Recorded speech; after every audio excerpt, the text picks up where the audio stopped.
Masyarakat Indonesia itu lagi punya masalah hutang. Dan masalahnya mereka itu berhutang kebanyakan kepada pinjol ilegal. Buat yang belum tahu, pinjol itu bisa dikatakan ilegal selama mereka itu belum terdaftar di OJK. Sehingga gerak-gerik perusahaan pinjolnya ini tidak diawasi oleh OJK, alias lewat jalur belakang lah. Karena pinjol ilegal ini tidak diawasi oleh OJK, makanya masyarakat yang menggunakan pinjol ilegal ini akhirnya mendapatkan dampak yang buruk dari pinjol. Nah, di podcast kali ini gue pengen membahas beberapa resiko yang terjadi kalau seandainya kita itu meminjam uang dari pinjol ilegal. Resiko pertama tentunya adalah bunga yang relatif tinggi. Jika dibandingkan dengan pinjol-pinjol yang sudah terdaftar di OJK, persenan bunga yang dilakukan oleh pinjol ilegal ini jauh lebih tinggi ketimbang pinjol-pinjol yang terdaftar di OJK. Dan biasanya bunganya ini diberlakukan atau dihitung itu per hari dan akan terus bertambah jika si debiturnya itu telat membayarkan pinjamannya. Jadi bunga plus dendanya lah. Ini yang membuat orang-orang yang sudah terjerat pinjol ilegal itu kesulitan membayar pinjamannya karena bunga yang diterapkan itu terlalu besar. Yang membuat debiturnya itu ketika mereka membayar cicilannya itu kayak ngebayar bunganya aja. Bahkan gak jarang kita itu telat beberapa hari aja itu bunganya udah membengkak banget. Makanya ini berbahaya untuk para debitur. Kenapa bunganya itu bisa relatif tinggi ketimbang yang tidak terdaftar di OJK? Karena ya tidak diawasi oleh OJK. Sehingga pinjol ilegal ini sesuka hati ingin menerapkan besaran bunga sesuka hati mereka.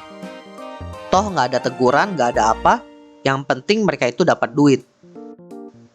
Bahaya yang kedua adalah tenor waktu pembayarannya itu singkat. Biasanya tenor atau waktu cicilannya itu dipersingkat oleh si pinjol ilegal itu dengan tujuan ya untuk memberatkan si debiturnya. Misalnya pinjaman 10 juta harus dibayarkan dalam waktu 30 hari. Nah, si debiturnya itu belum tentu punya kemampuan untuk membayarkan 10 juta dalam waktu 30 hari.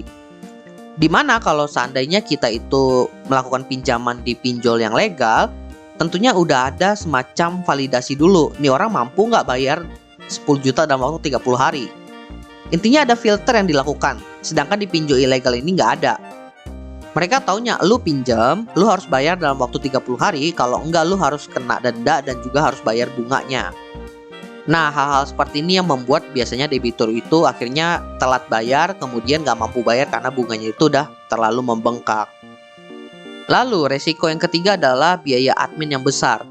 Dimana biasanya ketika kita itu melakukan pinjaman di pinjol, uang yang turun itu nggak 100%. Biasanya ada potongan biaya administrasi. Besaran biaya admin ini variatif ya antar pinjol.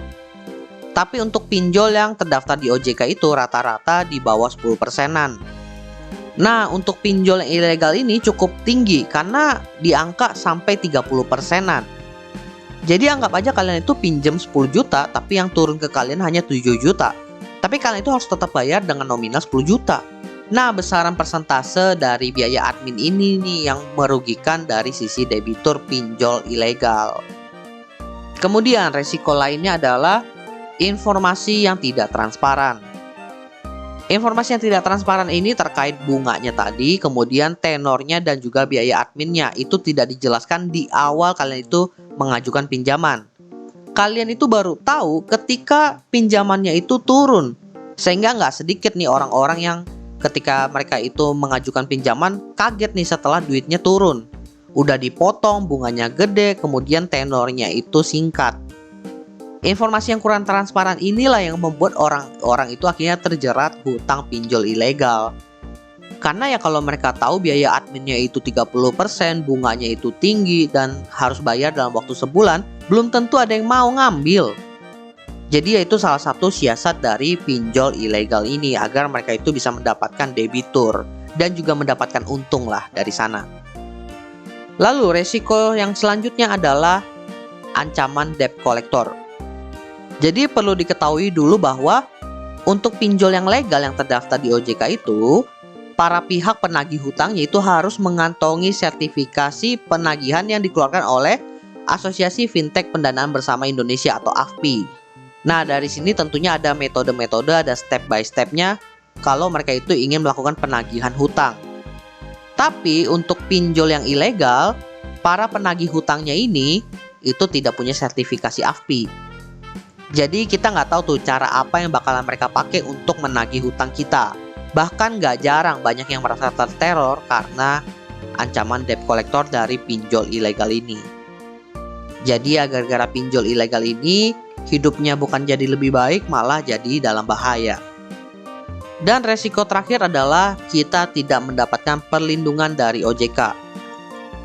Kalau kita melakukan pinjaman dari pinjol yang terdaftar di OJK, dan kalian merasa ada hal-hal yang janggal di sana atau melenceng dari aturan OJK, kalian itu bisa melaporkan kepada OJK. Dan yang gue tahu ya, fintech-fintech yang berada di naungan OJK itu benar-benar strict. Pada takut semua sama OJK. Jadi kalau mereka itu dilaporin, benar-benar mereka itu bakal berusaha menyelesaikan masalah tersebut dengan si customernya. Bahkan kalau terjadi penggelapan dana atau penipuan dari pinjol yang terdaftar di OJK, si OJK ini bakalan terjun ngebantu kalian karena jatuhnya itu perlindungan customer. Tapi kalau di pinjol ilegal, amit-amit kalian itu digangguin sama debt collectornya, kemudian diteror, dipukulin. Kalian lapor ke OJK pun OJK nggak bisa bantu. Karena ya itu di luar pengawasannya OJK. Bisa dibilang bahwa perlindungan dari OJK ini adalah value utama ketika kalian itu memutuskan untuk melakukan pinjaman dari pinjol. Mendingan ngambil pinjol yang legal terdaftar di OJK, meskipun secara prosesnya itu jauh lebih ribet, kemudian jauh lebih lama. Setidaknya kalau ada kenapa-napa, kalian itu tahu harus ngapain, harus ngelapor kemana. Oke, jadi itulah beberapa resiko atau bahaya ketika kita itu melakukan pinjaman di pinjol yang ilegal. Semoga bermanfaat buat teman-teman semuanya. Dan pesan dari gue pribadi, sebisa mungkin jangan sampai kalian itu terjerat oleh hutang. Apalagi hutang dari pinjol, mau itu legal maupun ilegal itu sama aja, namanya juga hutang. Terlebih kalau kalian itu hutangnya untuk hal-hal yang sifatnya konsumtif. Saran gue kalau memang mau berhutang, manfaatkan hutang itu memang untuk hal-hal yang produktif yang bisa ngebantu kalian untuk ngebayar hutang tersebut juga.